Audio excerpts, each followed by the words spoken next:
मित्र भोले बालक हैं, उनको आप जैसा समझा वैसा करने को तैयार हैं। पानी की धार बाल जीवन। पानी शक्तिमान होता है तो बालक भी शक्तिमान होता है।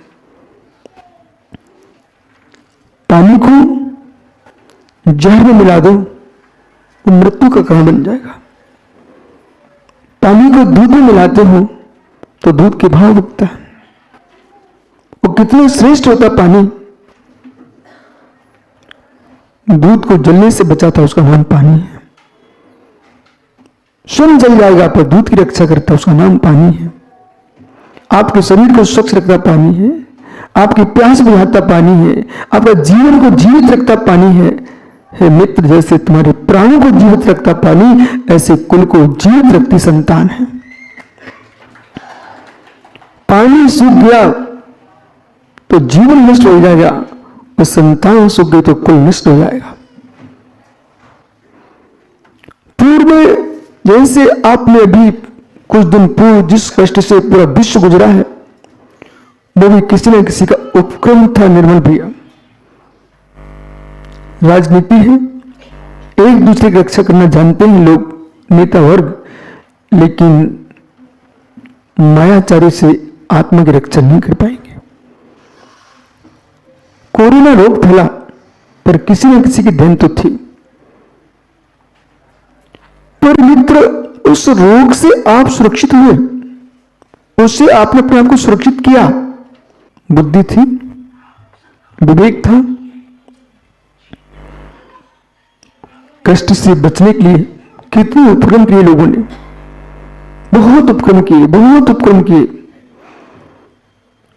तो जैसे ये रोग फैला गया है, भूत में आगमों पढ़िए, पुराण ग्रंथों पढ़िए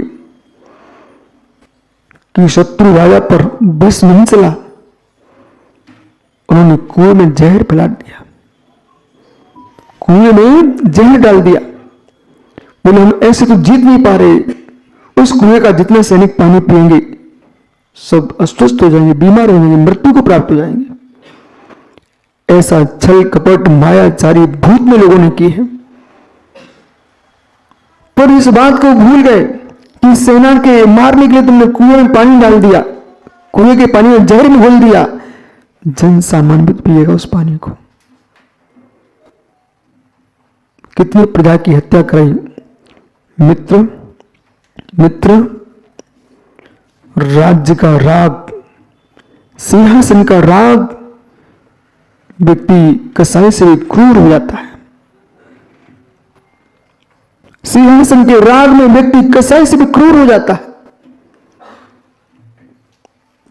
कसाई का हत्या करने का तरीका अलग है, और जिसको सीट का राग रहता है तो मित्र कोई भी उपक्रम कर सकता है और किसी भी रूप से दूसरे का विघात करने के लिए तैयार है। पर इस बात को व्यक्ति भूल चुके होते हैं, इस सिंहासन के दिन कितने हैं,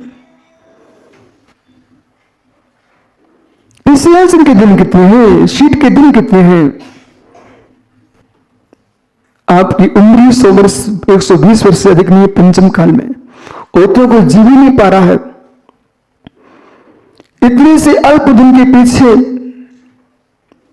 व्यक्ति क्या करने को तैयार है, पर इस बात को भूल जाता है 10-5 साल तुम राज्य कर भी लोगे, लेकिन अनंत भोगों के लिए तुम्हें क्या कर डाला। मुमुक्षु दिल्ली राजधानी, रईस को समझो। एक सामान्य सभा का अध्यक्ष मंत्री बनने के लिए लोगों के मन से पूछो, भावों की दशा पूछो, उतार चढ़ाव प्रणाम में कितना गहरा होता है। माथा ठंडा हो जाता है तब लगता है मैंने कितना कितना सोच लिया, कितना सोच लिया। वहां आपको मशीन मस्तिष्क में लगाना चाहिए स्वयं, और स्वयं देखना चाहिए कि मेरा स्तर कितना नीचे गिर चुका है। ऋषि मुनियों को, यतियों को इन सारे उपक्रम से आत्मरक्षा करना चाहिए। जिस नगर में चुनाव का समय आए उस नगर से बिहार कर देना चाहिए। तो बिहार नहीं कर सको तो तत्काल से अंतर से बिहार कर लेना चाहिए।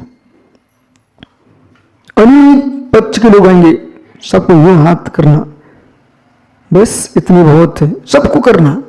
किस लिए आशीर्वाद? आप मंगलमयी अहिंसा धर्म की प्रभावना करें, इसके लिए आशीर्वाद। देश समाज राष्ट्र का हित करें, इसके लिए आशीर्वाद। कौन जीतेगा कौन हारेगा ये तुम्हारा भाग्य बताएगा, लेकिन हार हो चाहे जीत हो, पर परिणामों को मत हराओ, हिंसा के परिणाम मत करो। मुक्त विदिशा समाज का भी चुनाव होता ना तो लोग दशा देखेंगे आपने। दो भाई खड़े हो जाए ना, भाई को भाई नहीं दिखता।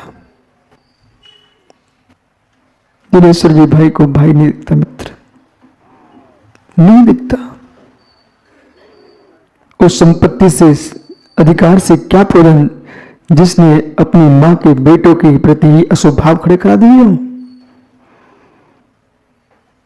जितने युवा, जितने ज्ञानी सुन रहे हैं, बेटा सुन रहे हैं, घर में यदि मन में विकल्प आए कि मुझे संपत्ति अधिक मिलना चाहिए, दूसरे क्षण अपने मस्तिष्क से कहना है, मस्तिष्क तू ठीक हो जा।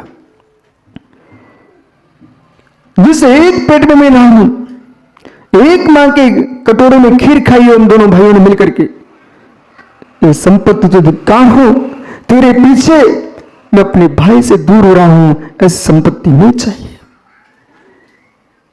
वो भाई ही डरते खड़ा हो, थोड़े प्रेम से कहना, भाई तेरे पैर का मैं छुए लेता हूं, परंतु तू संपत्ति ले लेना, पर मेरी मां की आंख में आंसू ना गिर पाए, इतना ध्यान रखना। मेरा पिता ये नहीं सोच पाए कि मैंने जीवन में एक संकट क्यों जन्म दे दिए। श्री भगवती आराधना में एक सूत्र लिखा हुआ है सामने सागर जी कि साधुओं को आत्म साधना के लिए स्वार्थी होना चाहिए, पर इतनी स्वार्थी नहीं होना चाहिए कि सामने एक साधु को बुखार आ गया, श्वास ठीक नहीं है, सिर दर्द कर रहा, तड़प रहा है, और महात्मा जी कह रहे हैं मैं तो सामायिक करता हूं, मुझे अपना स्वाध्याय करना है, मुझे ज्ञानी बनना है। तुम्हारा यीशु का ज्ञान किस काम का? कि एक साधु को ये स्मरण में आ जाए कि मैं घर में होता और बीमार होता तो कम से कम मां मेरे सिरहाने बैठी मिलती, सिर पे हाथ रखे मिलती। ये साधु कितने निष्ठुर है जो कि एक दूसरे को देखना ही पसंद नहीं करते। यदि ऐसा विचार साधु के मन में आ गया है तो वो मुनि संघ नहीं है, कुरों का संघ है। साधु को साधु की विषमता देखना चाहिए, साधु को साधु की विषमता देखना चाहिए, और ये नहीं निहारना चाहिए कि मेरे संघ का तेरे संघ का है। नमो लोहि सब बसाउना।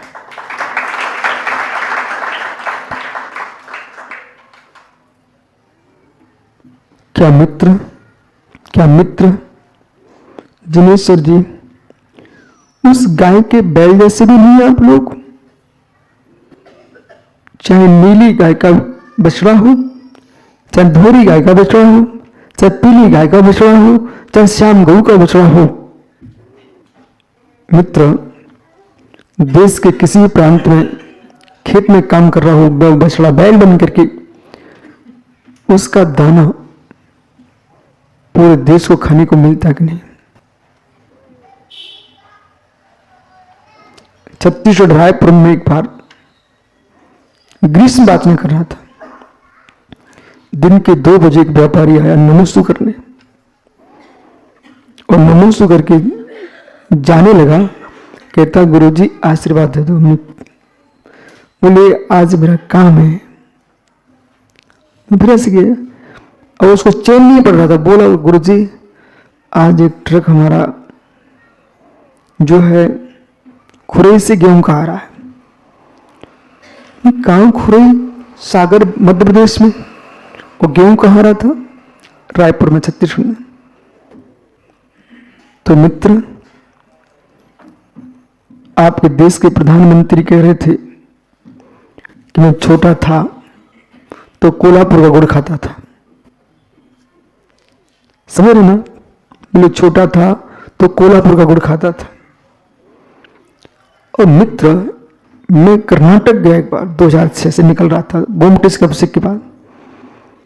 एक नगर में एक पंडित जी मिले हमको, बोले महाराज जी, हमारे यहाँ भिंड ग्वालियर से ज्वारी आती है और बाजरा आता है। किसान कहाँ का है? कोल्हापुर का। किसान कहाँ का? भिंड ग्वालियर का। किसान कहाँ का है? गोंदिया का। चावल कहाँ जा रहा है? पूरे देश में। मित्र, तो कौन से देश का किसान कष्ट में होना चाहिए?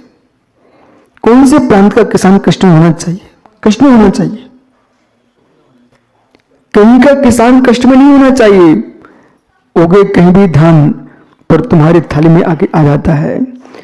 जब मित्र एक गाय का बैल किसी प्रांत में जन्मा हो, बछड़ा बैल बन के सबका काम में आ जाता है। ऐसे मित्र,